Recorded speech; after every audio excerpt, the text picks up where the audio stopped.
Praise God. So, yun po ay paanyaya sa bawat isa. Inuna na po natin kasi minsan kapag sa last part, hindi na po natin gano'ng napapansin. So, marami pa po kayo. Noong nakaraan po, may announcement. Meron din, So, praise God. Sila po yung mga naka-experience nung camp. And ako po personally, lagi ko sinasabi nga na kinatutuwa ko po na ako po yung produkto ng camp meeting. Minsan lang po ako umaten. Youth camp po yon, the best present of all. Nandun po na talagang nalaking turnaround po sa buhay ko. And the rest is history na hanggang ngayon po narito po ako, naglilingkod sa Panginoon. At noon po, kapag maglilingkod ka sa Panginoon, parang ngayon ewan ko lang po, hindi ko po gustong magkumpara. Pero sabi nga, sa Korea na lang halimbawa, sa Korea po dati, di ba, napakainit po ng Christianity at yung mga bawat membro, yung mga bata po noon, pag tinanong mo, halos lahat, pag tinanong mo, ano ang gusto mong maging paglaki mo? Ang sasabihin po nila, pastor. Ngayon po, wala na. Yung generation na yon, umidad na, parang siguro yung pinakalas, mga kasiedad na namin. Yun na yung pero paubos na. Patapos na yung mga, pag tinatanong mo raw yung mga kabataan ngayon doon, pag gusto nila maging paglaki, gusto nila artista. K-pop, para sumama sa SB19. sa kung ano-anong K-pop group. Yung fame na yung hinahanap, hindi na po ganun ka. And sabi nga, hindi naman po yan doon lang. Universal po. Ngayon, seldom na makakarinig ka ng may pagtawag ng Panginoon at gustong last Friday ba yun? Hindi, Thursday. Doon, meron pumunta po dito, may nakausap po kami na may calling ang Panginoon. Hindi niya siya mapakali. Kaya humingi siya ng counsel, bishop, at kasama po ako doon na nakikipag-usap sa kanya. Marami siyang visions, marami siyang pero lahat tumutugma sa Word of God. At kaya lang sabi niya, Lord, willing naman ako magpagamit, pero pwede bang dahan-dahan lang? Ayaw niya muna. Sabi naman namin, hindi ka naman kailangan magpapastor ka kaagad eh. So sabi ni Bishop, kailangan bumalik sa zero. Sama ka lang dun sa mga activities sa church.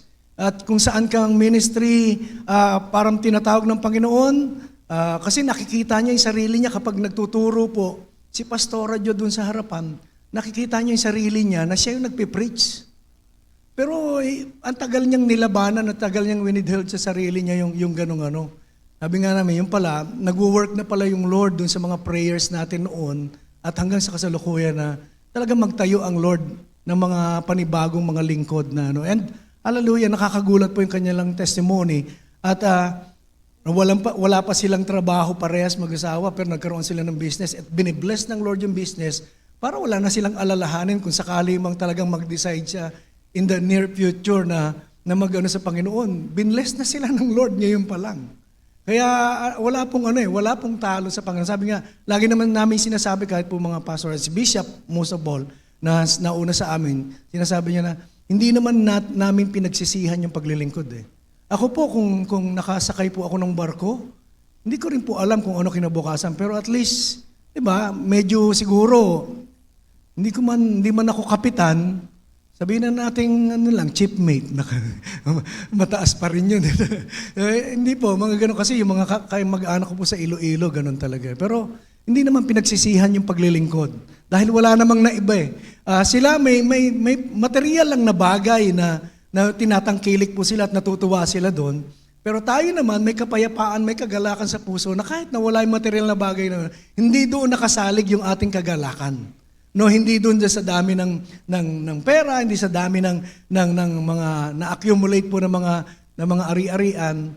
Pero sa atin simple lang. Simple lang po tayong nangangarap pa rin at umaasa pa rin ng pagpapala ng Panginoon. Pero not to the point na sabi nga, talagang yun ang i-pursue natin sa buhay po natin. Kundi ang hinahanap po natin ngayon, lalo na in the last days, we need yung bang ma-establish po yung ating relationship sa Panginoon eh. Para kung ano man ang mangyari. Ang mundo po, sabi nga ni Pastor Citas, lagi niyang pinapaalala, hindi pabuti ang mundo. Pasama ng pasama, maging ang tao, mga sitwasyon, mga pangyayari, di ba? Nandun po na hindi po magiging mabuti. Pero sa mga taong nasa Panginoon, kahit na hindi mabuti, ina-apply natin yung Romans 8:28. All things will work together for our own good, for our own benefit. Na kahit na hindi mo ganda yung pangyayari sa kapaligiran mo, pero alam ko may Diyos ako na nagse-set up sa akin para matanggap ko yung lahat ng biyaya na nilaan niya. Maghirap man ang mundo, sila man ay maraming sabihin ano man ang mararating nila, pero at the end of the day, pagbalik po natin at pagharap natin sa Panginoon, pagkita natin sa Kanya ng mukhaan, sabi ni Tatay Lubarbio, yun yung panalangin lagi ni Tatay Lubarbio pag panghuli sa amin, sabi ni Dr. Lubarbio, Lord, habang kami po ay matamang naghihintay ng may kagalakan hanggang sa iyong muling pagbabalik at makita ka namin ng mukhaan. Yun po ang panalangin. Gusto niyo bang makita ang Panginoon ng mukhaan? Wag muna ngayon. Wag muna. Pero not too soon. Pero ibig sabihin, doon naman tayo lahat papunta. Pero hallelujah, nakakatuwa lang na habang tayo po ay narito sa sanlibutan, marami pong tao nandun po na, ngayon po, hindi mo na makita yung enjoyment ng buhay. Yung bang hindi na ganun ka very evident sa lahat ng tao, noon parang sa makasimplihan ng buhay, laging may ngiti ang labi ng mga tao kahit na may problema. Tapos mahaba ang pasensya. Di ba, hindi madaling magagalitin, hindi nayayamot ng madali. No, yung karakter na yung sa Galatians 5:22, lalo na sa mga Kristiyano, very nagmamanifest yun. Love, joy, peace, patience. Kaya lang ngayon, parang ngayon sa mga pangyayari sa mundo, ang tao iba eh. Di ba yung krimen, yung road rage? Yung namamaril na lang, meron galit. Sa palagay nyo, may joy sa puso yun? Wala yun, di ba? Galit ang nasa loob niya. So, papaalalahanan po tayo ng Word of God ngayon pong umaga. At kung minsan po dumarating tayo sa pagkakataon na parang talagang nalulungkot tayo, nade-depress tayo, nagkakaroon tayo ng mga alalahanin sa buhay at sa kalooban natin, pati sa kaisipan po natin, now is the time para po patuloy po tayong mag-aral ng salita ng Panginoon at nandun po na ipagkatiwala sa Kanya yung lahat-lahat. No? At alam niyo po, marami po tayo pang matututunan mula sa salita ng Panginoon. Amen? So, sa mga kapatid po natin sa iba't ibang bahagi po ng mundo, magandang umaga po at o magandang araw, tanghali o gabi man sa inyo. Salamat po sa inyo pong pakikiisa sa gawain po ngayon pong umaga. So, dako po tayo sa pag-aaral sa salita ng Panginoon. Let us open our Bible to the book of John, chapter 15, verse 1. O 11 po pala. John 15. Mali po yung sulat ko. John 15, verse 11. Basahin po natin sa New King James Version.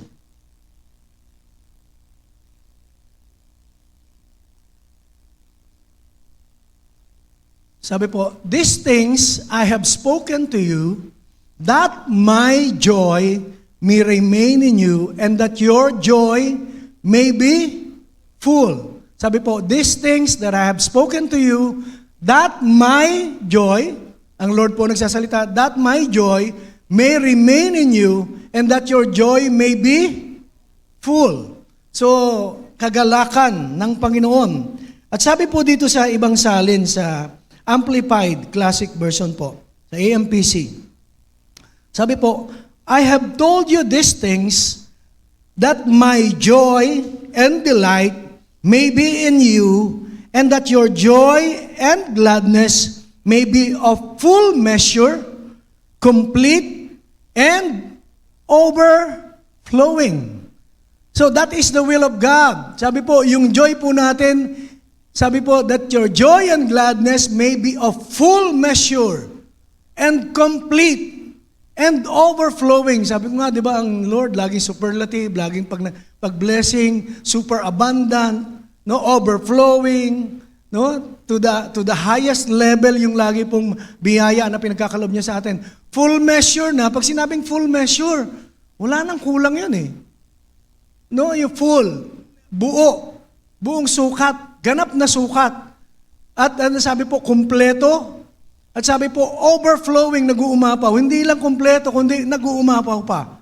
Pero alam naman po natin kung bakit po gusto ng Panginoon na mag-overflow yung joy natin. O halimbawa sa blessings, di ba? We are blessed to be a blessing. So pag nag-overflow na yung blessing, saan na pupunta yung iba? Yung overflow? Sa ating pong kapwa.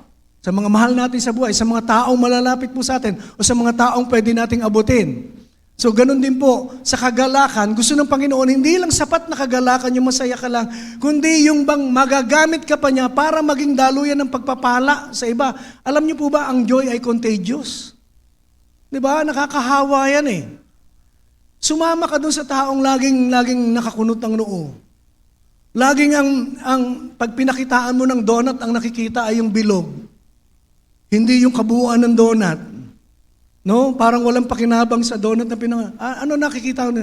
Yung butas. Kadaming makikita yung asukal, yung, di ba, yung nuts na nilalagay. Pero yung butas ang nakikita, ano makikita mo sa butas? At ano pakinabang noon? Wala.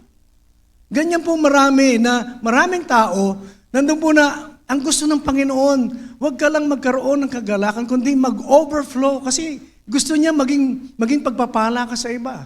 Yun nga lang, di ba, yung tawa, kapag nakarinig ka ng isang tawa ng kapatid o sino man kaibigan mo, pag tumawa yun, di ba merong tawa na parang tumatawa siya, yung maya-maya, ikaw tumatawa ka na rin dahil natatawa ka dahil sa kanya, nahawa ka.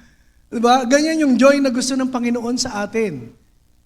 In the form of full measure, complete and overflowing. So, complete joy in Christ. Yun po yung title ng ating pong message. So, sabi po sa Tagalog, sinabi ko sa inyo ang mga bagay na ito upang mapa sa inyo ang kagalakan ko. Yung kagalakan na meron po tayo ngayon, kanino pong kagalakan yan? Sa atin po ba? Kasi kung sa atin lang, hindi tayo ganun kagaling mag-appreciate ng mga bagay para magalak tayo completely. Dahil kahit nga minsan, yung bang may mga magagandang pangyayari niya, hindi pa rin natin masabing maging daan ito para matuwa tayo. Okay, gaganon lang tayo, okay, pero kulang pa eh. Ganun, ano? May magandang bagay na nangyari, pero okay na sana, kaya lang, hindi pa ano eh. Tama lang naman yun, no? Sa tao, ganun tayo tumingin. Pero sa Panginoon, gusto niya yung marunong tayo mag-appreciate ng mga bagay na kung saan maging daan para magkaroon tayo ng kagalakan. Kaya halimbawa, wala man tayo mga material na bagay na sobra-sobrang tinatangkilik, pero sa ibang area naman ng buhay natin, sagana tayo, mas tingnan natin yung area ng buhay natin na yun na pinagpala tayo at pasalamatan natin ng Panginoon. Magalak tayo sa ating pong kalagayan. So sabi po, sinabi ko sa inyo ang mga bagay na ito upang mapa sa inyo ang kagalakan ko. Sabi po, I have told you these things that my joy and delight may be in you. Pero yung kagalakan ng Panginoon, yung ibinibigay niya sa atin. No, parang katuwiran din na ibinigay din sa bawat isa sa atin. Hindi tayo karapat-dapat, pero dahil sa ginawa po ng Panginoon sa Kristo sa krus ng Kalbaryo, tayo po ay pinagkalooban ng regalo, no, ng gift of righteousness. Na upang sa ating paglapit lagi sa Panginoon, wag mo makita yung sarili mo na hindi ka karapat-dapat, kundi pinaging marapat ka ng Panginoon. So, ganyan din sa kagalakan. Sabi po, upang mapa sa inyo ang kagalakan ko, yung kagalakan po ay bunga ng banal na Espiritu Santo. No, sabi po sa Galatians 5:22, the fruit of the Spirit is love,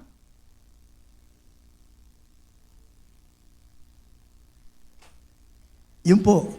Tama po kayo. Alam ko, nababasa ko yung isip nyo, yung sinasabi nyo lang. Kasi may iba-ibang version kasi, love, joy, peace, patience, kindness, goodness, gentleness. Yung iba po doon, iba yung ano. Pero alam kong nasa isip nyo. No? At matagal na po naman nating naririnig yan. So yan po yung bunga ng Banal na Espiritu Santo. At isa po dyan, yung kagalakan. Na kung saan ito po yung under attack ngayon sa mga tao, kahit mga Kristiyano. Parang ang hirap ng tumawa ngayon nowadays. Parang ang hirap ng maging masaya. Parang wala nang dahilan. Parang pag sinabi mo, oy, magalak ka. Bakit? Bakit ako magagalak? Ano yung reason? Pero alam niyo po tayo, there are many, many reasons why we have to be joyful. Amen? Paggising natin sa umaga, buhay tayo, amen, may hininga tayo. Tayo lang po ang nakaka-appreciate niyan eh. Tayong mga nakakilala at may buhay na relasyon sa Panginoon. Sa ibang tao, wala yan. Hindi ganun ka pa pinapasalamatan yan. Alam nila, pagising nila sa umaga, kasi humihinga ako eh. Oo nga, yung humihinga ka, pero saan ba nanggaling ang yung hininga? Hindi sa Panginoon. So, ibig sabihin tayo po, madali nating ma-appreciate yun. And we have that joy na nag-overflow sa puso natin na alam natin, pagising natin sa Lord, salamat Panginoon. Meron naman ako oportunidad para mabuhay sa araw na ito at para i-enjoy ang buhay. Although mahirap man, no, mga pinagdadaanan po natin. Pero sabi po dito, ito po yung joy na ibinibigay ng Panginoon. At yung pagbibigay niya, may be a full measure. Complete. Kaya walang kulang po doon eh. Kaya kung gagamitin lang natin at talagang ipamumuhay po natin, nag-overflow po yan sa puso po ng bawat isa. So, we live in a world that often feels heavy. Mabigat po ngayon. Mabigat po ang... Kasi nakita naman natin kung paano tayo mamuhay dati. May mga problema. May mga kahirapan din na dumarating. Mas higit pa nga dati yung persecution, lalo na kapag Kristiyano ka. Maraming persecution po noon. Kapitbahay mo, hindi ka matanggap na born again ka eh. Lalo na kapag nakikita ka nilang masaya. Lalo na kapag nakikita nilang yung kumakanta ka o narinig, hallelujah, praise the Lord, parang ano sila, ano ba yan? Lagi tayong, di ba, pinipersecute po tayo. Pero ngayon, wala nang ganun eh. Wala nang gaanong. Siguro sa ibang bansa na talagang pinapatay pa rin mga Kristiyano. Di sa atin, may freedom na po tayo eh. No, kahit saan tayo pumaroon, pwede natin ipakilala na tayo pa mga Kristiyano. Kaya lang, yung outlook sa buhay, in general ng tao, parang napakabigat. Na ang hirap ng maging masaya dahil nga hindi nga maganda yung mga nangyayari sa kapaligiran. At dagdag pa dyan, yung mga samot-saring maliliit na problema na pumapasok sa ating tahanan, sa ating mga relasyon, no, doon po sa kalagayan natin sa buhay. So, the weight of uncertainty, the shadow of fear, and yung constant, yung bang barrage ng bad news, ang daming bad news eh. Mas maraming bad news and fake news kaysa sa good news. Kaya sabi nga, tama po yung sinasabi ni Bishop eh, wala kang problema at maayos yung kalagayan ng puso mo, pero manood ka ng news. Manood ka ng balita, yung nangyayari sa kapaligiran, nangyayari sa community natin, nangyayari sa bansa natin in general, sa buong mundo. Di ba, magkakaroon ka ng fear, magkakaroon ka ng takot at yung bang pag-aalala sa kinabukasan. And sometimes we are being filled. Tapos kasama pa yung sa personal nating mga buhay. That's why we are, sabi nga, kahapon po pala ay Friday pa lang, Pastor Ali, si Pastor Ali. Nagpunta po kami doon sa Candelaria. Kasi po, instead na mag-fellowship po kami dito, since meron pong nagpapa-pray over ng member po natin sa Pateros, yung ating pong contact person sa Pateros, meron po siyang, ano ba yan? Lamama? Casa Lamama. Magpapatuyo si Pastor Ali daw sa kabila eh. Casa Labamba. Sabi ko ako sa gitna, Casa La Papa. Kasi yun po, yung ano po natin, member natin doon. May lupa po sila, Santo Tomas ba? San Juan, Batangas. May lupa po sila doon, parang yung compound na yun ay mga magkakapatid, tapos may lupa po sila. Nagpagawa po ng swimming pool. Nung una, ang prayer lang nila, parang sa kanila lang. Actually, yung nanay po ay sabi, magpapatayo lang ako ng kubo. Sabi ng mga anak, bakit kubo ang ipapatayo nyo? Di taon-taon, magre-repair tayo, mag-ano tayo. Why not, gawin na lang natin ganito. Nag-meeting daw sila sa Baguio pa. Ilang pamilya. At nung nabuo yung vision nagmula sa Panginoon, yun po, may swimming pool na maliit, talagang private, pang ano lang po, pang family. Kapag arkilahin mo, maganda naman po, pang family. So, iyon po yung fellowship namin nung gabi doon, may mga testimony, may mga naganap na nagte-testify, nagpapahayag. Meron po tayong kapatid sa Candelaria na ilang beses na pong dialysis, At, therapy. Chemotherapy. So yun po, ilang session na po siya. Kung iba-iba lang, 28 sessions na chemotherapy. kaya ba natin yung, parang kung ikaw, kahit na siguro, kung medyo bata-bata siguro, hindi po siya, nasa middle ano po siya, yung edad niya. At babae po. Pero nagpapatotoo po siya na may mga pagkakataon talagang gusto niya ng umayaw, at may pagkakataon po na talagang nangihina na po siya, at talagang sinusuko na lang niya sa Panginoon. At alam niyo po ba na pinagbilinan niya na yung kanyang mga anak na ganito, huwag kayong malulungkot, huwag kayo ano. At kapag inayos niya yung bahay, dito niyo ilalagay yung kabaong, dito yung ilaw, para maayos. Sabi niya kasi, pag wala na ako, wala na naman magsasabi sa inyo niya kung saan niyo maayos na ilalagay. So alam niya, tanggap niya na sarili niya. At yun kaya yung sa panahon na gano'n ang kanyang kalagayan, may kagalakan kaya siya sa puso. Kung ikaw ay wala sa Panginoon, hindi ka na nga excited na magte-testify. Dahil hindi mo na siguro sasabihin, dahil lumalala yung kalagayan mo. Pero siya, nandun po na buhay na buhay. And tumayo po si Pastor Ali and he shared the word. And sinabi niya, keep on believing.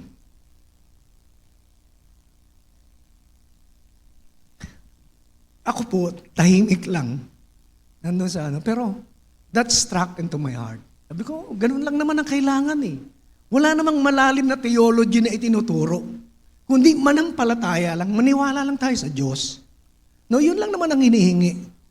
At doon pa, from our, yung bang believing, nandun po na yung faith po natin, nag-aaray siya. At kapag may pananampalataya, kahit na anong kaganapan sa gitna, naguguluhang yung bang mundo na ito, nandun po na magkakaroon ka ng kapayapaan, magkakaroon ka ng kagalakan. Kaya sabi, minsan, we just complicating yung mga bagay sa buhay natin. At malungkot na nga yung sitwasyon, parang nagpapalungkot ka pa lalo. Parang lalo. Malungkot ka na, tapos parang naranasan ko yan eh. Nabusted ka na, tapos yung patutugtugin mo dun sa mga love song na pang broken-hearted. Nabusted ka na, pang broken-hearted pa yung patutugtugin mo. Di ba dapat masaya naman? Kaya lang hindi eh. Kaya, ganyan kasi ang tao. Yung bang ninanamnam yung sitwasyon na meron siya. Pag malungkot, kapag parang kahabag-habag, parang makaawa naman ako, parang gano'n na. Pero hinango na tayo ng Panginoon dyan. Amen? Hinango na tayo ng Panginoon, pinalaya na tayo sa kanyang kagandahang loob na dumadaloy at kumikilos sa buhay po ng bawat isa. Hindi na po dapat gano'n na maging yung bang outlook natin sa buhay, pananaw natin sa buhay. Bagkus lalo tayo magalak, Lord, hallelujah, makikita ko yung kapangyarihan mo na kumikilos sa sitwasyon kong ito. So yun po yung kagalakan na ninanais ng Panginoon at kagalakan niya yan. At yan po ay hindi po, hindi ka na nga iniimbitahan eh. Actually, may ginawa na siya at ibinigay na sa iyo yung kagalakan na yan. Sabi po, I have told you these things that my joy and delight may be in you, that your joy and gladness may be a full measure, complete and overflowing. So I have spoken unto you. Sinasabi ko, pinapahayag ko na sa iyo. Meron akong kagalakan na ibinibigay at binigay ko na sa inyo. Bunga yan ng inyong pakikipag-isa sa akin, ng iyong union sa akin, at ng Banal na Espiritu Santo na kumikilos sa buhay nyo, bunga niya yung kagalakan. At yan po ay nagsisimula dahil doon sa pag-ibig, love, joy, peace. Actually, yung love ang pinagmumuna ng lahat ng yun eh. Kapag meron kang pag-ibig ng Diyos, then nandiyan po yung joy, yung patience, magaganap yun eh. Knowing the love of God, sa buhay po natin, meron tayong kapahayagan ng pag-ibig ng Diyos at nararanasan po natin. So marami pong tao, ay nandun po na they are feeling drained and discouraged at kaya naman halos, di ba, may kakilala ba kayo na minsan sinasabihan natin, uy, ngumiti ka naman. Huwag mo masyadong seryosohin ang buhay. Amen? Pwedeng pakisabi sa kapatid nyo, sa katabi po ninyo, uy, huwag natin gaanong seryosohin ang buhay. Maging masaya naman tayo. At yan po yung gusto ng Panginoon eh. No, magkaroon ng hallelujah. Sabi nga, dadaan lang tayo dito. I-enjoy natin yung buhay na pinagkaloob ng Panginoon. At hindi naman talaga sinabing walang pagsubok. In this world you shall have tribulations. Meron pong mga samot-saring pagdadaanan tayo. But be of good cheer. Sabi pa ng Panginoon, magalak kayo. Sapagkat sabi niya, hindi niya naman tayo iiwan. Hindi niya naman tayo pababayaan. No, yung message po natin as parang, di ba paulit-ulit yung mensahe? Kasi paulit-ulit nating nakakalimutan, kaya tayo pinapaalalahanan ng Panginoon. Na sa gitna ng marami ng problemang dumarating, nandun po na, ang hirap na i-cultivate yung joy sa buhay po ng bawat isa. So, joy is foundational to our Christian life. Basic po yan. No, kailangan po nating maunawaan. So, our personal joy is under attack nowadays. More and more Christians are losing their joy today. Kaya naman dinadivert na lang sa ibang mga bagay. At yung ibang mga bagay na akala nila magbibigay ng kagalakan sa kanila, yun yung pinupurso ng tao. No, hindi po natin sila ginajudge, hindi po natin pero maraming tao, iba yung ginagawa para magkaroon sila ng kagalakan. Dapat meron silang ma-achieve sa buhay. Dapat magkaroon sila ng maraming ganito, pera, magkaroon ng mga material na bagay. Hindi po natin kinokontra po yun. He has come to give us life and have it in abundance. Gusto ng Panginoon maging masagana tayo. Gusto ng Panginoon maging mayaman tayo. Pero doon sa ating kalagayan na gano'n, kapag yumaman man tayo at tumaas yung antas na ating pamumuhay, ang gusto ng Panginoon, kung gaano yung relasyon mo nung una, yung pa rin, at higit pang lumalalim sana. No, nawa. No, ang gusto ng Panginoon, lalong lumalalim yung ating, yung bang pagnanais na, Lord, gusto kitang makilala katulad ni Pablo. No, na gusto niya makilala ang Panginoon sa kanyang hanggang sa kahuli-hulihan. No, sa muling pagkabuhay ng Panginoon. So it is foundational. Sa Nehemiah chapter 8 verse 10, sabi po, then he said to them, go your way. Sa New King James Version po, basahin po natin. Nehemiah chapter 8 verse 10. Then he said to them, go your way, eat the fat, drink the sweet, and send portion to those whom nothing is prepared. For this day is holy to our Lord. Do not sorrow. Sabihin mo nga sa katabi mo, do not sorrow. For the joy of the Lord is your strength. Sabihin po natin, for the joy of the Lord is your strength. Amen? Hindi tayo malulungkot. Sapagkat ang kagalakan po ng Panginoon ay ang isang kalakasan ng bawat isa sa atin. Di ba dati kinakanta natin yun, ngayon lang hindi na natin gaano inaawit yung the joy of the Lord is my strength. Naku, paborito namin yun. Yung mga mga nung araw na praise leader dyan, sila Pastor Alex, yung mga, ako naabutan ko ba, pinakakanta ko po yan. The joy of, eat the fat and drink the sweet, send portion to those who are weak. The joy of the Lord is my strength. This day is holy to the Lord. So don't grieve but shout for joy. Yun po yung awit nun. Kaya makikita mo, alam niyo po, personally, naranasan ko po yun. Iba yung joy na galing sa Panginoon. Kasi may mga pagkakataon, noon, living under the law, ganun eh. Magpa-fasting po kami para pagkanta namin, para daw mag-flow. Talagang, Sabado po ng hapon yan, lahat ng music ministers, mga intercessors, nagpe-pray na po yan, nagpa-fasting. Pero maganda po, disiplina eh. At saka yung unity dun sa ginagawa ninyo. So mayroong itinuturo. Hindi naman, porke ginawa nyo yun dati, under the law, ay wala namang naging epekto. May epekto po sa akin, personally, na disiplina po ako sarili ko. Pero may mga pagkakataon lang po kasi no na yung hindi maganda yung mga sinundang araw, tapos maglilinggo. Tapos magpapatayo ka, ikaw magpapakanta. Tapos hahamunin mo yung mga tao, the joy of the Lord is, alam niyo po kumakanta, the joy of the Lord, pero umiiyak ako sa gitna.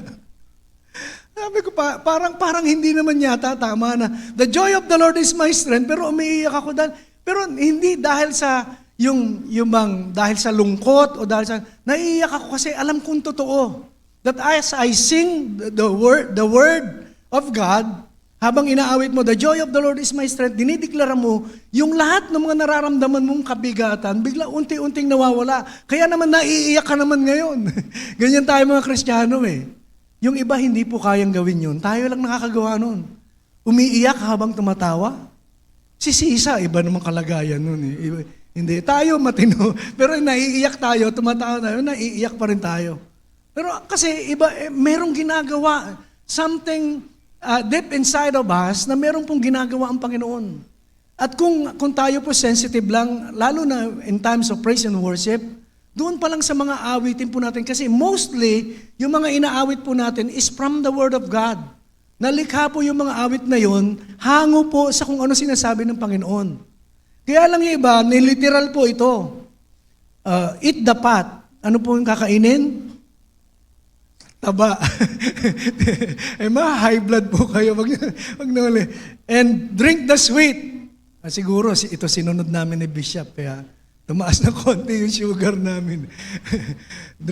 Eat the pot and drink the sweet. Send portion to those who are weak. So nandun po na sabi po, do not sorrow, for the joy of the Lord is your strength. Kaya sabi niya, yung kagalakan ko na ibinibigay ko sa inyo. At yun po yung kagalakan na gamitin po natin.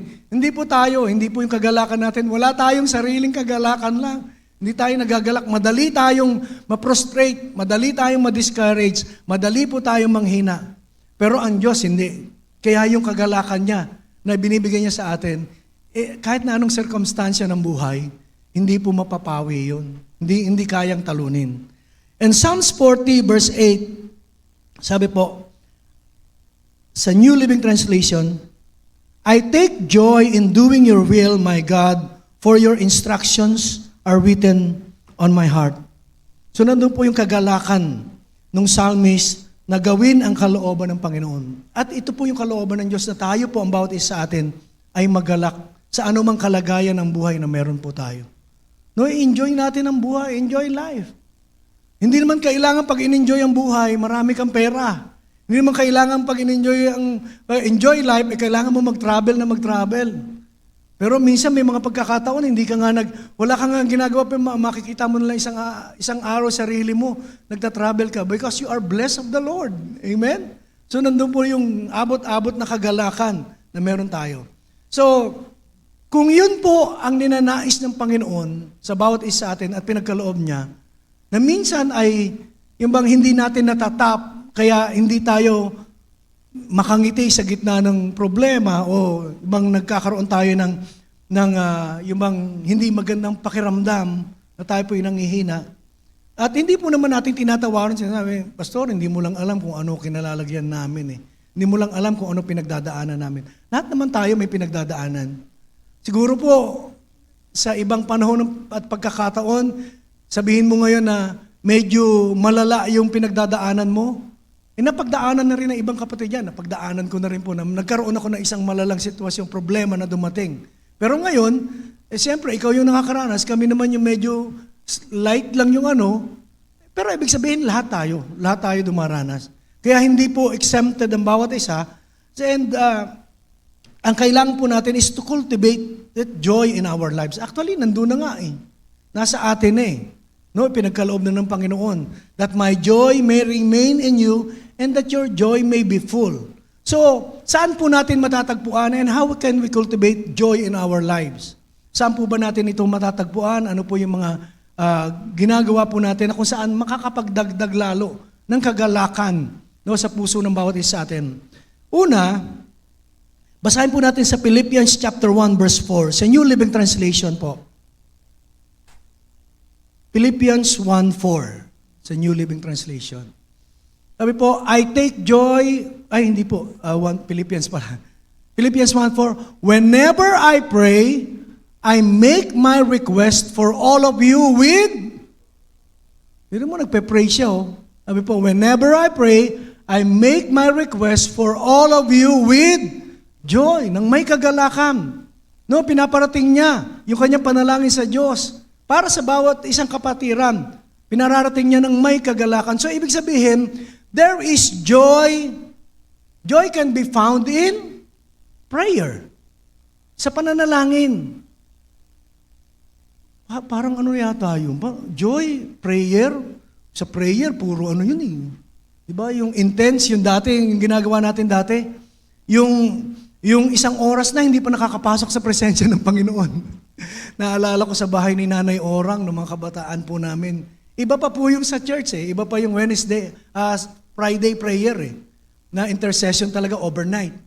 Mga area po noon, yung mga youth, yung mga women, mga nanay at may schedules yun kada area. Kaya yung prayer, saturated ng prayer ang kaya lang minsan, napagkakamalian na nga na ang church, kaya pinagpapala dahil sa prayer ng hindi po, dahil po sa Panginoon. Hindi dahil sa prayer natin. Kasi kung sa prayer lang natin, sino ba naman tayo para tayo yung katugunin ng Panginoon sa Hindi. Hindi po yung dahil sa tayo yung nag-intercede.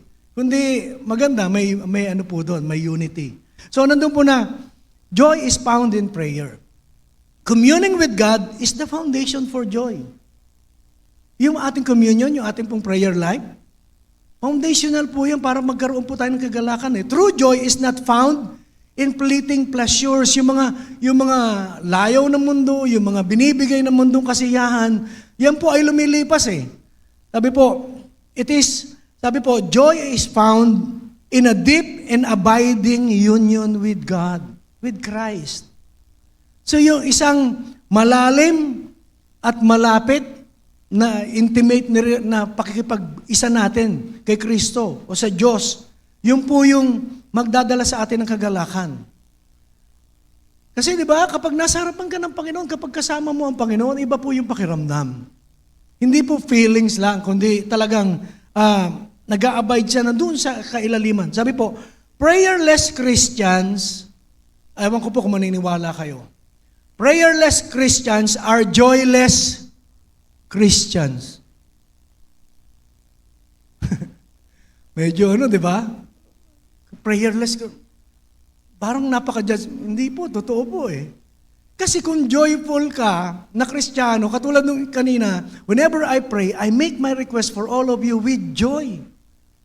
May kagalakan, may excitement sa puso na kapag lumapit ka sa Panginoon, nakikipag-usap ka sa Kanya, ang isang Kristiyanong nandun po na alam kung paano makipag-communicate sa Panginoon through prayer ay, mga sabi po, puno yan ng kagalakan. Hindi ka naman pagpasok sa presensya ng Panginoon, hindi ka kailangan malungkot ka at kaawa-awa ka para sagutin ka ng Panginoon. Kahit nga sa pagpupurit pananambahan natin, laging pinapaalala, let us enter His gates with thanksgiving. And His court with praise.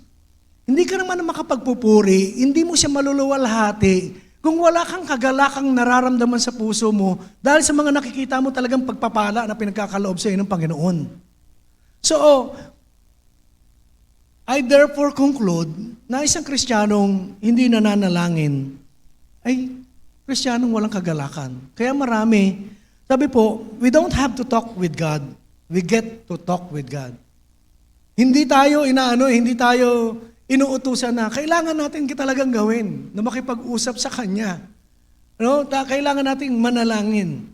Many don't pray because of faulty understanding of God. Many don't pray because they are either, yung iba hindi nananalangin, may dahilan sila. Siguro nagtatampo sa Diyos.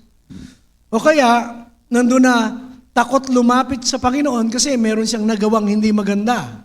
Diba, ganyan naman ang tao Yung bang parang ang nagiging hindrance kung bakit hindi tayo nakikipag-communicate sa Panginoon kasi baka yung maling ginagawa ko patigilin na ng Panginoon o kaya parang pagalitan niya ako o kaya may mangyari sa akin, circumstansya na kung saan bilang parurusahan niya ako. Ganun, mali pong pagkaunawa sa ating pong Panginoon na kapag galit siya, hindi ka na kailangan mag-pray. Lalong dapat natin kailangan. So, prayer is the language of dependence. Kapag nagpe-pray ka, ibig sabihin, umaasa ka sa Kanya. Wala kang ibang inaasahan, kundi siya ang magbibigay sa iyo nung hinihingi mo. So, prayerlessness is a sign, yung hindi ka nananalangin, ay isang senyales ng sabi po, ikaw ay self-reliant and prideful. Parang, simple lang po yung mensahe, pero pinag-iisip tayo at sinasabi ng Panginoon, consider your ways. Pag ano-anuhan natin sarili natin. Hindi niya tayo kinokondem, kundi pinapaalala lang sa bawat isa sa atin bilang mga Kristiyano. Sabi po, kapag hindi tayo nanalangin, parang as if ang katumbas nito ay nagtitiwala ka na sa sarili mo sa magagawa mo. Hindi sa magagawa niya. Kasi kung naniniwala ka sa Kanya, lahat ng bagay na gagawin mo, although kahit na alam mo nang gawin, hihingi mo ng gabay sa Kanya eh. No, kapag gusto mo siya at kinikilala mo siya ang Diyos na may kakayanan na ipagkaloob sa iyo yung lahat ng iyong hinihingi, siya yung unang mong pupuntahan. Lord, ito po yung mga plano ko. Lord, ito po yung... No? Trust in the Lord with all your heart and do not lean on your own opinion or understanding. In all your ways, sabi po, acknowledge Him, and He shall direct thy path. So magtataka pa tayo minsan, ba't ganun? Hindi ko naranasan, ba't hindi ko natanggap yung blessings na to? Kasi hindi na naman tayo nagdepende sa Kanya. Doon na naman tayo nanangan sa magagawa natin. Hindi, alam ko na to, kayang-kaya ko na to. Hindi na kailangan ng Lord dito. Alam niyo po, even in the smallest things, na may patungkol sa atin. Gusto ng Panginoon, alam niya. Hindi naman yung bang sasabihin natin na pag given na yun, common sense, yung mga bagay na kaya mo nang gagawin mo. Pero ibig sabihin, at least sa buhay natin, lalo ng mga decision making po natin, o yung mga hakbangin po natin sa buhay, nandoon po nakasalalay na po yung ating pong pamilya, o yung kailangan po natin ipagkatiwala sa Panginoon. Tapos ngayon, kapag hindi nasunod yung bang hinihingi natin, dahil nga, hindi naman natin siya hiningihan ng pagpapayo ng guidance, kundi tayo yung dumiskarte. Ngayon, kapag nangyari, nagkabisala, sino po ang babalikan ng sisi? So, sasabihin natin, Lord, ba't ganun? Hindi mo ko... Bakit? May sinabi ka ba sa akin? Alam ko na alam ko yung ganyang gagawin mo, pero hinihintay lang kita Hinihintay lang kitang sabihin mo lang.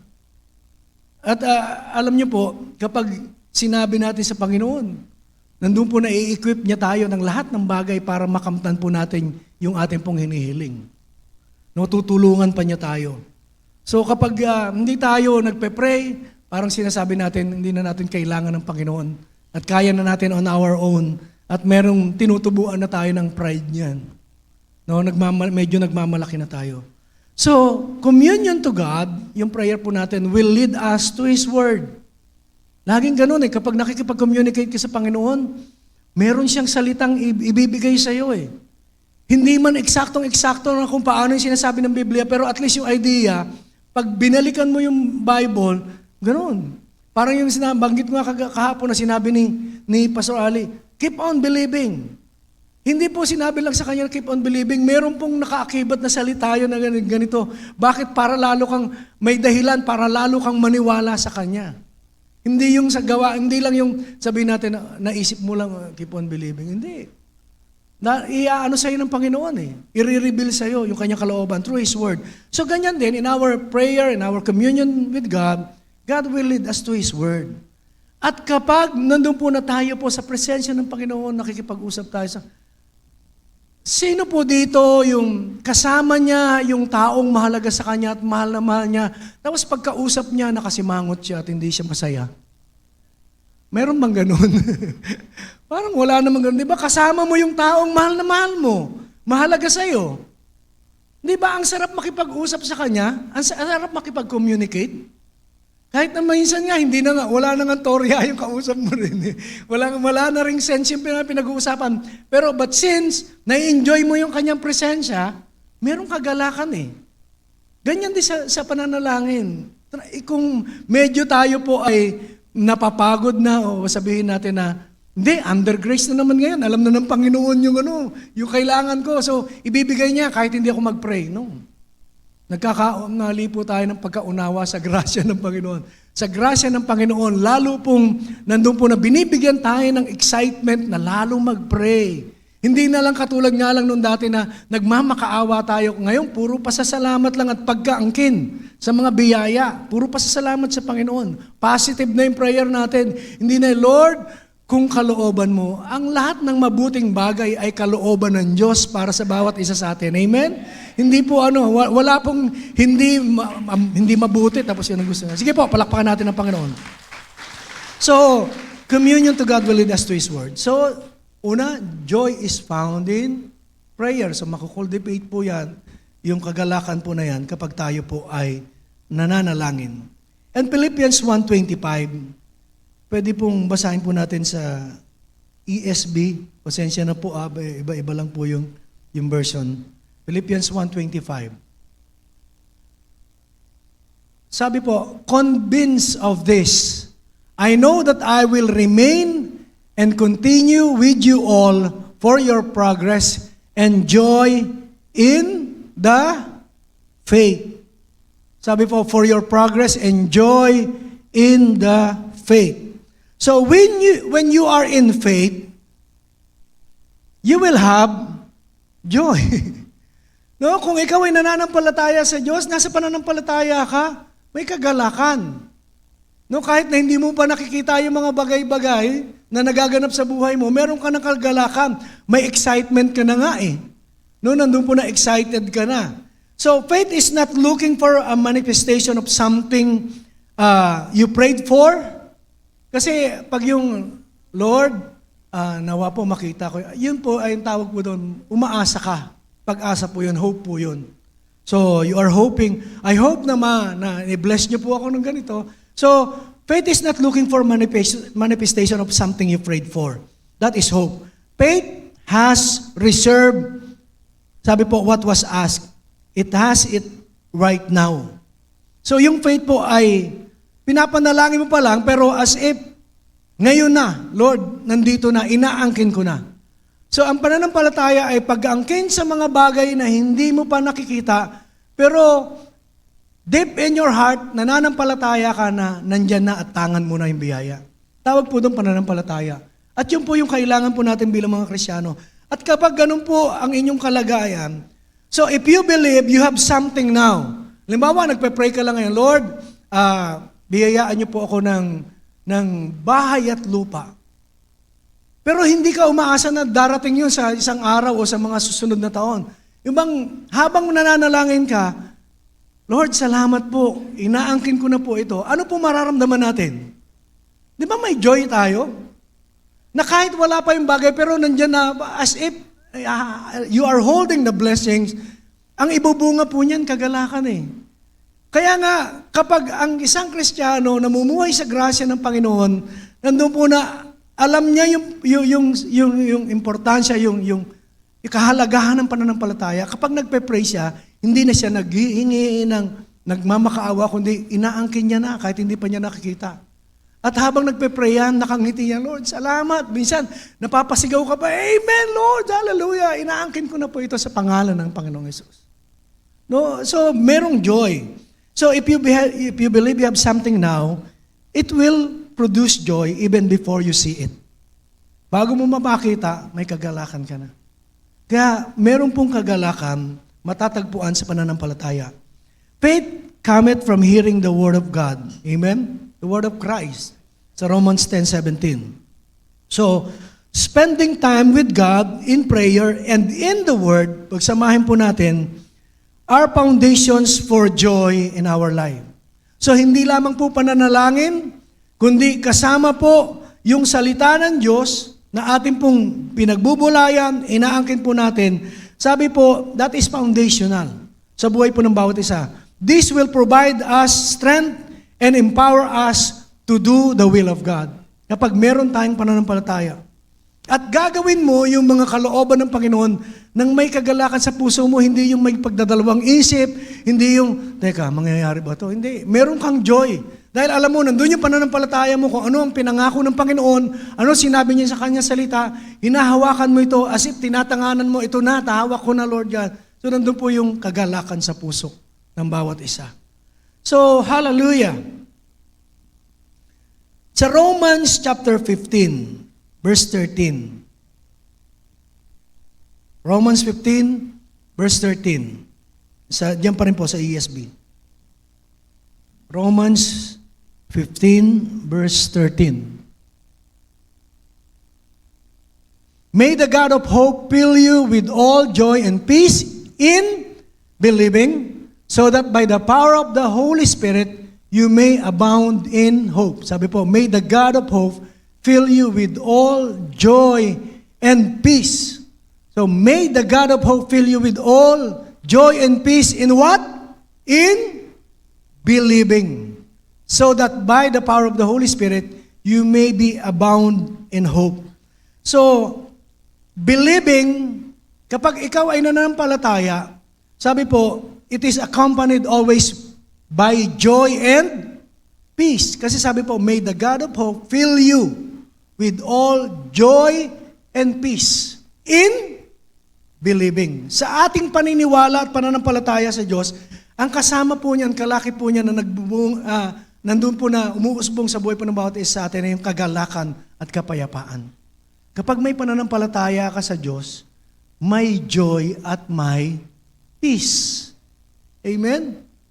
Kaya kung wala yung dalawang yun, hindi pwede. Kasi sa pananampalataya daw, sabi po, you will have joy and peace in believing, so that by the power of the Holy Spirit, you may abound in hope. So lalo kang sasagana doon sa kagalakan at kapayapaan. So seeking pleasure will choke out the word. Subukan po nating maging, di ba, yung mga tao ngayon, pag-aralan po natin, kahit na Kristiyano, nandun po na kapag busy siya sa maraming bagay, yung lahat ng mga salita ng mga nakaraan na natututunan po natin, na-choke out lang eh. Parang nasasakal, hindi naman ito nagkakaroon ng kaganapan sa buhay po natin. Kasi nawawalan tayo ng pagkakataon na ito po ay i-review sa isip natin. Ganon, di ba? Sabi nga ni, lahat naman po, kahit si Bishop, yan po ang tinuturo na kapag narinig natin yung salita, let us meditate. Pag sinabing meditate, let us chew the Word of God. Habang nagtuturo ngayon, minimeditate na natin yung Word. Ibig sabihin, ninanamnam natin, nginunguya natin yung pagkain na inihahain sa atin.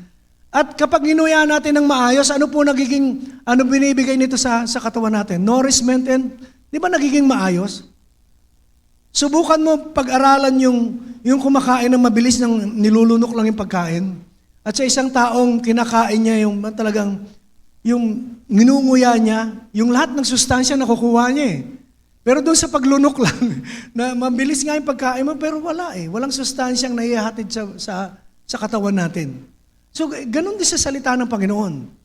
Sabi na, tinuturo sa atin lagi, na kapag ipinapahayag ang salita ng Diyos, pag-aralan natin, i-meditate natin, i-focus natin yung isip po natin doon, at hayaan natin ang Holy Spirit magpaunawa sa atin kung ano yung gustong sabihin sa bawat isa. Sabi po, kasi kapag may pagkakataon na wala na tayong time para sa Word, wala nang bisa ang mga salita eh. Kahit na ano pa yung mga magagandang verses noon na alam natin, tapos wala na tayong pagkakataon para muling pag-aralan ito, balikan ito, i-rehearse man lang, at nandun po na, sabi ni Pastor Citas, balikan mo lang ng balikan eh. I-confess mo lang na i-confess. At habang kino-confess mo, nandun po na nag-create ka ng something na para sa dumating, mag-manifest yung blessing sa kung ano yung sinasabi mo. Kaya mahalaga na alam natin, hindi natin binabaliwala yung salita at masyadong ang mundo ngayon busy sa maraming bagay. At hindi po natin, we are not saying this para sabihin na tayo, mas mainam tayo dito, mas mababait tayo, o mas No, hindi naman ganun. Gusto lang natin ipaalala sa bawat isa bilang Kristiyano, it is our hindi nga responsibilidad eh, 'di ba? May grasya na nga tayo. Pero sa grasya, mas lalo mong nanaisin yung salita ng Panginoon, yung pagpe-pray. Ngayon, iba po yung pag-acknowledge at pagkilala mo sa salita. Ngayon, mas alam ko sa pamumuhay sa grasya, magaan tanggapin kung ano yung sinasabi ng Panginoon at napakasarap mag-aral ng kanyang salita ngayon. Hindi na katulad ng dati na tinatakot tayo, itong binasa mo, yan, kapag hindi mo ginawa yan, ito. Hindi naman po ganun. Pero ngayon, mas lalong masarap po mag-pray, mas lalong masarap mag-aral na salita ng Panginoon. Kasi kapag namumuhay ka sa ground, biglang yung mga salita, hindi mo na makontain minsan yung joy nga, Lord, hallelujah, ang daming revelations. Nag-uumapaw na gusto mong i-share. No? Sa mga fellowship, share sa mga tao na nakakasalamuha mo. So, seeking pleasure will choke out the word. Kaya marami umayaw na sa pananampalataya. Marami nanghihina. Marami naman nandyan pa rin at sinasabi naman nila na wala namang nabago, born again pa rin naman ako. At ano. Pero the way they handle the Word of God o the way they give importance sa salita ng Panginoon, hindi na gano'n. No, kasi kapag wala kang avenue para kasi pag sa bahay ka at manabisi ka na sa maraming bagay, yung salita ng Diyos hindi na totoo yung seek first the kingdom of God and all things and His righteousness and all things shall be added unto you.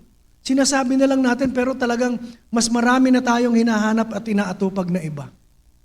At minsan hindi mo namamalayan wala ka ng pagkakataon sa ganito. Ang sarap. Hindi po binabago yung ating pong yung pananaw, yung pamumuhay natin bilang Kristiyano. Hindi na po tayo under the law.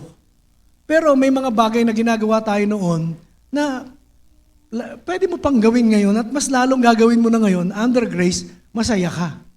Pero hindi po inaalis. Hindi po inaalis sa atin ng prayer. Baka sabihin under grace, hindi na kailangan mag-pray. Under grace, kasi mayroong iba under grace, hindi na kailangan mag-testify, soul winning. Hindi po. No, lalo pong, hindi lang tayo tumatahak o lumalakad na doon under the rules and regulation, pero meron pa rin po, may ginagawa po tayo. At ang nag-uudyok na lang talaga sa atin, yung pag-ibig ng Panginoon, yung grasya ng Diyos. At hindi na po yung iba. So, Satan's fake substitute for joy is pleasure. Ang pamalit po ni Satanas, doon po sa kagalakan na binibigay sa atin ng Panginoon, gagawin kanyang mahihirati ka doon sa mga bagay ng sanlibutan, yung mga bagay na inaalok ng mundo. Di ba, nandun na, kapag yung pera na pinag-uusapan, wealth na pinag-uusapan, yung bang kapangyarihan na, lalo na naman ngayon, naku po, malapit na naman ang eleksyon, ngayon pa lang. Di ba? Nandun po na, pag nahirati na sa kapangyarihan, sabi po, yun yung mga substitute ng Kapag na-enjoy mo na yung buhay na marami ka masyadong pera, sabi mo na, wala namang nangyari sa akin, masaya naman ako, tapos kahit na hindi na ako active, hindi na ako sa church, hindi na ako nakakapag-pray under grace naman Hindi po ganoon ang katwiran So marami na ginagawang substitute ng kaaway talaga, yung pleasure. Kapag nagkaroon ka ng kalayawan, kasiyahan, mga bagay na sanlibutan, kapalit po niyan ay mawalan tayo ng kagalakan para sa Panginoon. Amen? So, ano po yung una? Joy is found in prayer. Joy is found in faith. Philippians chapter 2 verse 2. Kahit sa New King James na lang po yan. Philippians chapter 2 verse 2. But we know that the judgment of God is according to truth against those who practice such things. Philippians po. Philippians chapter 2 verse 2. Fulfill my joy by being like-minded, having the same love, being of one accord, of one mind. Ganyan ba kalagayan natin ngayon sa The Life Giver Church? Sabi po, like-minded. Sabi po, having the same love towards God and towards others. Sabi po, being of one accord, of one mind. Isang kaisipan. So, there is joy in unity. It can be found in unity. May kagalakan po sa pagsasama-sama. Amen? May kagalakan po na alam ko po kayo na-excite na dadalo kayo ng linggo, makikita niyo ilang mga kapatiran Lalo na yung personal niyo kilala na may mga pinagdadaanan tapos nandiyan siya, may kagalakan Kasi isa na lang po yung ating pong espiritu, isa po yung pag-ibig na meron tayong dumadaloy. So there is joy in unity. Joy can be found in unity. Si Paul po had joy in all areas of his life. At higit ang Panginoong Hesukristo. Nung kanyang earthly ministry, kahit na maraming nagpe-persecute sa kanya, kahit ano yung karanasan niya, hanggang doon po sa ipako siya sa krus ng Kalbaryo, sabi po, may kagalakan pa rin ng Panginoon No? So, nandun po na, ito si Pablo, sinasabi niya, Paul had joy in all areas.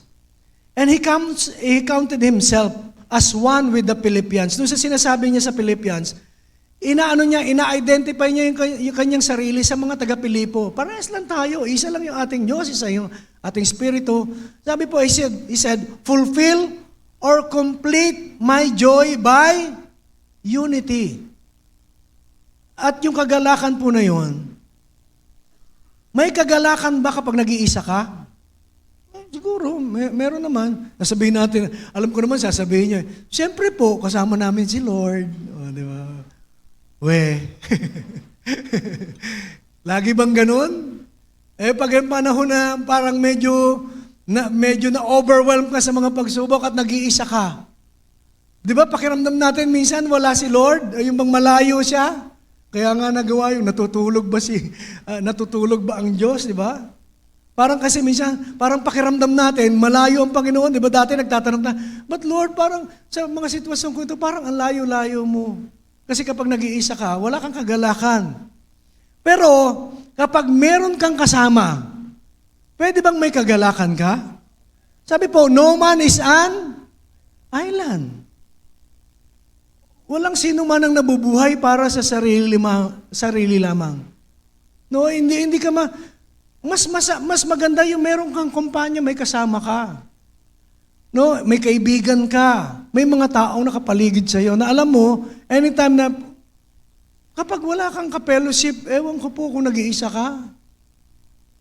Kapag nag-iisa po kayo, siyempre wala kayong kasama, di ba? Tama po ba? Kita nyo na, di ba? May joy sa pagsasama-sama. No, may kagalakan kasi meron kang nasisira ng joke mo. Meron kang nakakausap ng papalakas sa'yo. So there is joy in unity. So joy can be found in unity. You will not have joy if you are in strife with others. Kapag meron kang kaaway, may kagalakan ka ba? Sino yung magsasabi rito meron siyang kagalakan kapag may kaaway siya? So you will not have joy if you are in strife with others. Pero kung one mind kayo, na having the same love, na katulad ng pag-ibig na binigay sa inyo ng Panginoon, may kagalakan doon. Pero doon sa may kaaway ka, walang kagalakan doon. If you are jealous, angry, or holding a grudge, you cannot experience joy. Walang taong ganun yata. No, walang taong yung bang masaya ka kahit na alam mong may kaaway ka, may kagalit ka, merong mga taong meron ka naiinggit ka o siya yung naiinggit sa iyo, walang ganun eh. So joy is found in unity. Kapag nagkakaisa po tayo, kapag meron pong pag-ibig sa ating pong kalagitnaan, meron pong kagalakan. People that are always in contention with others are unhappy. Halimbawa, yung kapitbahay mo lahat, yung nakapaikot sa'yo, kagalit mo, sobra naman yun. Tapos sasabihin pa, born again po yan. Yun ang masakit po dun eh. No, na yung mga kapitbahay mo lahat kagalit mo, tapos sasabihin pa, ang pagkakaalam nila, born again ka, naku, ewan ko lang kung may joy ka. Pero hindi natin inaalis na hindi naman lahat mapiplease natin. Meron talagang maiinis sa atin eh. Lalo na kapag may joy ka, kapag sa gitna ng kagalakan nakakangiti ka, parang yung mga kapitbahay mo na naiinggit, ba't ganito? Dapat to hindi to masaya eh. Walang karapatang maging ano tayo? No? Hindi, sa lahat ng anak ng Diyos, meron tayong karapatang sumaya at magkaroon ng kagalakan. Amen? Kasi yan ang kalooban ng Panginoon. At kung meron mang joyful, pinakamasayang tao, pinaka-humorous na tao na tumapak dito sa mundo, walang iba kundi ang ating Panginoong Jesucristo. Kaya yun ang kalooban niya sa atin, magkaroon ng kagalakan. At hindi po inaalis sa atin na magkaroon, yung ba sabi, maging masaya, yung bang sa usapan, yung may mga joke, hindi naman eh. Wag lang mga joke na medyo hindi maluluwalhati ang Panginoon. Yun lang. Pero di ba tayo din, nagbibiro. Kami po, pag nagsama-sama yung mga pastors, pag nagsama-sama yung mga men, no? Kuya Sam, hindi nila nami-miss out nila yung mga joke eh. At yung mga kwento eh. Pero aside from the joke and mga kwento dun sa men, nandun po na lumalalim yung pagkaunawa namin sa grasya. Pero kasama po yun yung kagalakan. Natutuwa po kami. Noong nagkakwentuhan na kami, si Kuya Romy nandiyan ba? Naku, hallelujah, marami pong baon yan. Kaya kung sasama po kayo sa uwi po kayong pinagpala sa Word of God at masayang-masaya yung puso na, hallelujah, meron akong baon na joke. Meron akong ikukwento sa ibang mga kaibigan ko. No? Ganun lang po. So joy is found in unity. And joy, sa Philippians chapter 2, verse 17. Philippians chapter 2, verse 17. Yes, and if I am being poured out as a drink offering on the sacrifice and service of your faith, I am glad and rejoice with you all. Si Pablo, mga taga-Philippians, sabi niya, kasi alam niya na, di ba, yung kanyang daranasin, marami po siyang struggle sa buhay, paglilingkod, persecution, at kung kinakailangan daw, ipagkaloob niya yung kanya pong buhay. No? Dahil sa pananampalataya, at maging daan para yung pananampalataya ng iba ay lalong lumago. Sabi niya, kagalakan ko, at ako'y nakikigalak kasama ninyo. So sa gitna ng kinakaharap ng mga pagsubok at problema, sabi po, joy is found in enduring trials for Christ's sake and others. Joy is found in enduring trial for Christ and others. So there is no joy in suffering for suffering's sake. Wala naman kagalakan sa pag may problema ka, may mga pagsubok, lalo na mabibigat, wala naman kagalakan doon Yung bang, there is no joy in suffering for suffering's sake. Ibig sabihin, walang kagalakan doon basta may pagsubok, ibig sabihin may kagalakan, walang ganun kagad Sabi po, there is no joy in suffering for your own foolishness. Sa sarili mong kalokohan, walang kagalakan yun. Tapos gumawa ka ng bagay na hindi maganda, tapos inaani mo ngayon yung ginawa mo, walang kagalakan doon. Pero yung bang, dahil sa pagsunod mo sa Panginoon, dahil sa pananampalataya mo sa Kanya, and you are being identified in Christ, tapos yung meron kang sufferings, dahil sa iyong pananampalataya, pinipersecute ka, okay lang po yun. May kagalakan. Ibig sabihin nun, hallelujah. Ibig sabihin, hindi na ako kakampi ng mundo. Kinakalaban na nila ako Kasi kapag kakampi kayo ng mundo, nai-enjoy nyo lang yung mga gawa doon sa Diba? Ibig sabihin, kapag walang persecution, ibig sabihin, ang kaaway. Sabi nga, kung wala na tayong problema kinakaharap, baka magtaka tayo. Wala na tayong kalaban. Dalawa lang yan Pero hindi naman titigil ang kaaway. Isa doon, baka kakampin niya na tayo. Kasi, hindi ko nabibigyan ng to. Okay na to nahahatak ko na dito. Pabalik-balik ulit sa mundo So, hindi ko na to bibigyan na. Pero kung pinipersecute ka ng kaaway, ibig sabihin, kalaban ka niya. At totoong namumuhay ka para kay Kristo. So, even though you are enduring yung mga trials na yun, okay lang po, may kagalakan pa rin. Total, ang nito is nakikihati. Para hindi man nakikihati, kundi identified ka sa Panginoon, anak ka ng Diyos, and you are standing upon the principles of God na itinuro na against dun sa kaaway. No? Ayaw ng kaaway na gawin mo, pero ginagawa mo para sa Panginoon at para po sa kanyang kapurihan. At di ba, even though sometimes we suffer para po sa iba,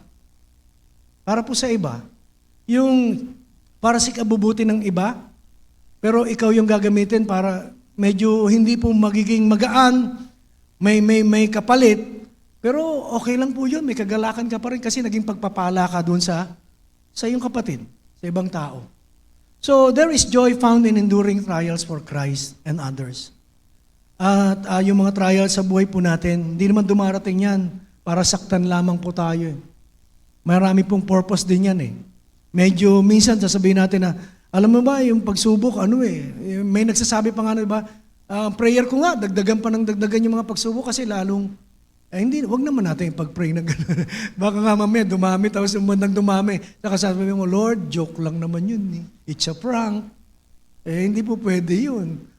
Ang kaaway, pag narinig ka na gano'n ang prayer mo, siya yung gagawa ng kaparaanan para talagang sirain po tayo. Pero kapag tayo po ay dumaranas ng mga pagsubok, mga minsan we suffer yung pong persecution for the sake of Christ and for the sake of others, may joy pa rin po doon. Kayang-kaya natin lampasan. And another thing, sa Philippians chapter 2, verse 29,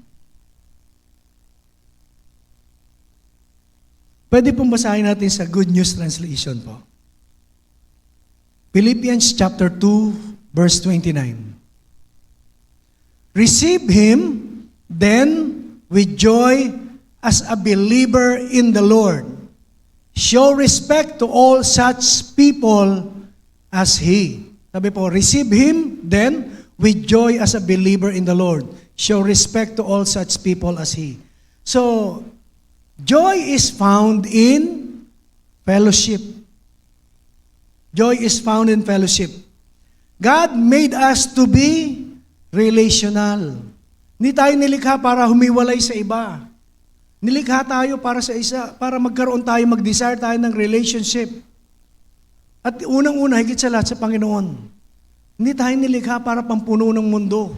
Hindi tayo nilikha para lang ipakita ng Diyos, ako makapangyarihan ako, kaya ko mag-create ng tao. No. Ang gusto ng Panginoon, kaya tayo nilikha, para magkaroon tayo ng isang relasyon sa Kanya. Para kikilalanin natin siyang Diyos at tayo Kanya pong mga nilikha. At hindi lamang po yun, kundi mga anak, kundi mga kaibigan, para mapagpadamahan niya ng Kanyang pag-ibig. So kung ang Diyos, relational yung Kanyang purpose para po sa paglikha sa atin, ganun din tayo sa ating pong mga kapwa. Joy is found in fellowship. Sabi po, God made us to be relational. If we are not fellowshipping with others, we will not have joy. No, mag-isa ka lang. Pupunta ka ng church, tapos wala ka man lang kakilala, imposible naman yun, wala kang kakilala dito. Dito, kahit hindi tayo magkakilala, pag nagkatinginan tayo, tataas yung mga kilay natin. Hindi po yung isa lang ha. Ayun, tataas yung kilay natin, dalawa, yung may kasamang pagtango. Di ba, minsan, hey, sister, brother, kahit hindi mo kilala sa ano. Kasi merong kagalakan doon sa pakikipag-fellowship, pagsasama-sama natin. So, God made us to be relational. Many are self-centered and think that everyone is unfriendly. Marami iba, ina-assume na nako, kapag halimbawa, noon ganyan tayo, lalo na kapag medyo mababa yung self-esteem mo, mababa yung pagtingin mo sa sarili mo, at halimbawa, medyo mahirap ka. Noon din naman talaga ganun pagpasok ko sa Life Giver, kasi noon, di ba may mga kapatid na pag pumasok dito, ang gaganda ng damit eh. Parang, tapos yung mga nanay, parang si Imelda Marcos, yung merong ganun dito. Noon natin naabutan ko yung marami tayong mga nanay noon, mga magagaling manamit, tsaka mukhang mayayaman. At talaga yung iba, may mga business. Diba parang hirap nilang lapitan, parang ano. Iisipin mo kagad din, baka hindi ako pansinin eh. Yung pala, ikaw lang nag-iisip noon. No, siya pala, welcome naman pala lahat. No, kasi dito, pantay-pantay po tayo dito regardless of our social status, kung ano man alam ko po, mayaman kayong lahat. Amen? Hallelujah. At tayong lahat ay mayaman. So, pantay-pantay lang tayo dito. Wala pong ano sa atin. Pero minsan, yung iba iniisip kapag bago lalo, ay, sabi po, ipadama po natin sa kanila na magkaroon sila ng kagalakan doon sa fellowship na inaalok po natin. So, there is no joy doon po sa pagiging self-centered and unfriendly. Sabi po, the fact of the matter is that hindi sila unfriendly. Baka ikaw ayaw mo makipag-friend sa kanila. Yun lang naman po yun eh. Sabi po, if you are going to have friends, kung gusto mo magkaroon ng kaibigan pala hinahanap mo eh, makipagkaibigan ka. Diba? Alam mo, gusto mo mang kaibigan, pero wala kang nilalapitan kahit isa, wala kang ina-approach para maging kaibigan. Hindi. Kailangan mo humakbang din. Hindi naman lang ngayong ikaw ang gusto mo, sila lahat lalapit sa iyo para gawin kang kaibigan. Hindi po. Kahit nagaano kang mahiyain, alam ko, marami dito magpapatotoo na sila po ay mahiyain dati. Amen?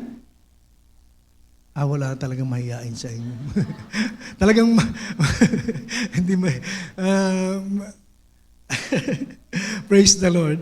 Di ba? Ganun naman lahat eh. Medyo, minsan mahiyain. Pero pag tumatagal na ba, meron ka ng kakilala, pa isa-isa. Ako nga, nung unang attend ko sa camp meeting eh, parang pakiramdam ko ng mga kabataan kasi. Sabi ko, mga anak mayaman to ah. Mapuputi eh. Tapos matitino ang itsura eh. Kaya sabi nga ng mga kasama ko nun dyan, may nagtanong, pero ngayon, hindi, biruan lang namin, pero kumari ko na po ngayon, biruan lang namin na ano. Ang sabi sa akin, tinanong si Ate Shirley, kasi noon, boyfriend, sinagot mo na ba ako noon? Hindi. Mga ilang linggo pa lang, nag-camp meeting kami.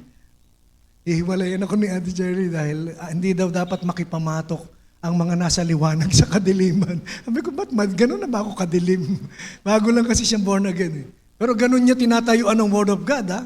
Pero isang linggo pa lang na born again, ibe-break na ako. Kasi simula lang namin. Ganun po yung sa kanya revelation. Sabi sa akin nung nakita ako, at tinanong si Ate Shirley, sino yung kasama mo? Yung kapitbahay niya ba? Sabi ko, kapitbahay. Ba't mukhang adik? Mukha daw akong adik. Dahil nun talagang payat na payat ako. Pero alam niyo po, kahit na ganun yung salita, sila po yung mga nag-i-encourage sa akin.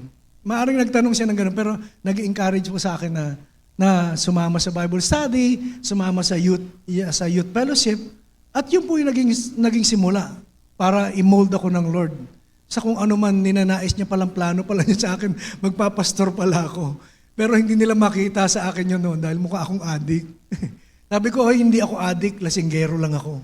At least tapat naman ako na hindi po ako adik naman talaga ganun. So, there is joy found in fellowship. So, kapag nandun na yung nakapasok ka na sa fellowship, masaya ka eh. And because nandun sa fellowship na yon, mabubuo yung pagiging kapatid eh. Pagkakapatid. Sa Proverbs 18:24, sabi po, there is a friend who sticks closer than a brother. Ngayon, dati hindi ko alam yun na magkaroon ng ganun. Alam mong barkada mo sila. Pero iba yung revelation, iba po yung pakiramdam, iba po yung katotohanan na dito, hindi man kayo magkakamag-anak, hindi naman tayo magkakakilala ng ganun kalalim. Pero pag magkakasama-sama tayo, ang turing natin sa isa't isa, kapatid, ate, kuya, nanay, tatay. So meron talagang relationship. Because nabuo po yun dun sa pakikipag-fellowship po natin. So joy is found in fellowship. And Philippians chapter 4 verse 1, so dalawa na lang po. Ito po yung, joy is found in, sabi po sa Philippians chapter 4 verse 1. Sahin nga po natin. Philippians 4:1, therefore, my beloved and longed for brethren, my joy and crown, so stand fast in the Lord, beloved. So, si Pablo, kasi yung lahat ng mga nasyaran po niya, ang turing niya po ay yung mga minamahal. At sabi po, yung mga pinanalangin niya, sila po yung kagalakan ni Pablo. Yung mga nadala niya sa Panginoon. At yun po yung kanyang parang pinaka-corona. Sabi po, my joy and crown. So stand fast in the Lord, beloved. So, joy is found in soul winning. May kagalakan po sa isang pagkakataon na ikaw po ay makapag-share at madala mo ito sa harapan ng Panginoon, kumilala sa Panginoong Yesus bilang kanyang Diyos at tagapagligtas. May kagalakan po doon. Hindi man tao, kaya nabigyan ka ng pagkakataon na mag-share sa mga kaibigan mo, at least yung pong ganong kalagayan, may mga oportunidad na binibigay ng Panginoon, may kagalakan po doon. Ang sarap mag-share. So, joy is found in soul winning. And if you do not care about, si Pablo, pinahalagahan niya, hindi po yung kanyang mga nadala na. Ibig sabihin, nakakilala na sa Panginoon. So, mga Christians na. So, mahal niya yon. At sabi niya, sila yung mga crown. If you do not care about Christians, you will not care about the lost. Si Pablo nga, pinahalagahan niya yung mga nadala niya na nakakilala na. At higit ang kanyang pagpapahalaga din dun sa mga naliligaw pa.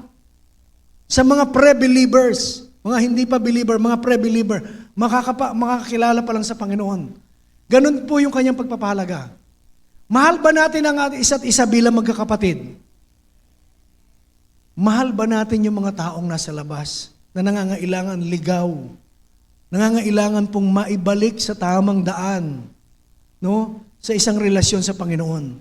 So if you do not care, kung dito lamang po, hindi na tayo nagpapahalaga sa isa't isa, siguro malamang yun. Hindi ka na rin yun nga mababait na, yung mga Kristiyano na, hindi mo pinapahalagan. Yung pa kaya sa labas. So, there is joy found in soul winning. There is great joy in sharing Christ for others. Hallelujah! And ako po, yun po yung prayer ko, personal, at para din po sa ating lahat. At alam ko po si Bishop, yun po yung vision ng leadership, ng pamunuan ng lahat ng mga pastors, na magkaroon tayo ng passion for the lost soul. No, magkaroon tayo ng passion. Hindi na katulad nung dati na talagang yung dahil sa rigid na mga yung mga activities hindi po. Pero at least hindi po dapat nawawala sa atin na kapag meron isang tao na sinabi ng Panginoon, sharean mo yun. Ba't ganun noon? Iba yung tinig ng Panginoon ang dali mong pakinggan. Kaysa ngayon na marami pong kaabalahan sa libutan, ang hirap na marinig yung tinig ng Panginoon. Noon po, sensitive ka lang. Nakapupunta ka dyan sa rainforest, sa jogging ka. The Holy Spirit will speak into your heart. Sharean mo yun, nag-iisa. Lalapitan mo Nandun yung kagalakan. And I know that God is stirring up our hearts at nandun po na kinukultivate yung joy na meron tayo for soul winning. At tayo naman, pero inyo po, si Bishop nung nakaraan, Monday, Sunday, po sila, may mga ministry ng mga nakakaraan po sa labas. Tapos Monday, kasi po merong isang member tayo sa Qatar, di ba na, siguro nabanggit na rin po ni Bishop, na meron pong pinapunta siya sa Cebu at binigyan siya ng pamasahe para po makapag-funeral service.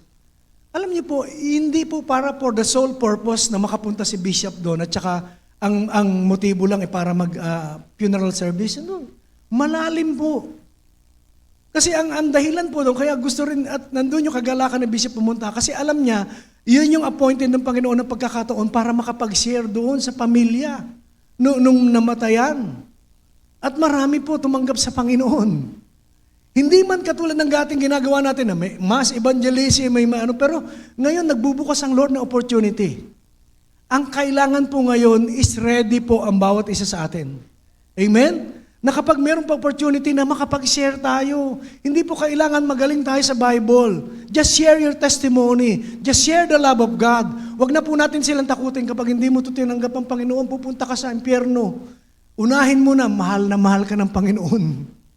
No, pag-ibig ng Diyos ang ipaunawa natin sa kanila. Si Bishop, kahit pagod po yun. No, doon po iba po ang puso. At yun po yung gusto niyang i-impart sa bawat isa sa atin. At ang Panginoon, ini-impart sa kanya, ini-impart sa atin, sa leadership. Pero hindi po yung wag na tayong matakot. Now is the time para lalo pong i-share po natin yung kabutihan ng Panginoon. So there is great joy in sharing Christ for others. Ang sarap po, alam niyo po, isubukan niyo lang na meron kayo isang nakausap at kahit simple lang, alam mo, mahal ka ng Panginoon, may plano siya sa iyo. Kasi hindi man maging mahaba pa yun, at least napahayag mo yung pag-ibig ng Diyos sa Kanya. At yung concern, iba po yung concern Malay mo, doon sa pagkakataon na yun, yung pala, walang lumalapit sa Kanya. At walang nagsasabing mahal ka ng Diyos. Na concern ng Panginoon sa kalagayan mo, yung problema mo ngayon, alam niya yan. Bibigyan niya ng solusyon. Diba sa mga simpleng salita, nakakapag-ano po tayo nakakapag-evangelize. So, if the previous areas are missing, doon po sa mga nakakaraan na sinabi natin kapag hindi tayo nagpapahalaga sa prayer, sa Word of God, sa fellowship, pag wala po yun, soul winning ay nandun po na wala, hindi natin bibigyan ng pagpapahalaga. Pero kung may pagpapahalaga tayo sa salita ng Diyos, sa pananalangin natin, sa unity in the body, sa church, At kapag tayo po ay merong pong mga pinagpagsubok na pinagdadaanan pero may kagalakan pa rin tayo, then, malabo o sabi po, malaki yung tsansa na mas magkaroon tayo ng kagalakan talaga ibahagi ang Panginoon. And last, Philippians chapter 4 verse 10. Ay, 10. Amen.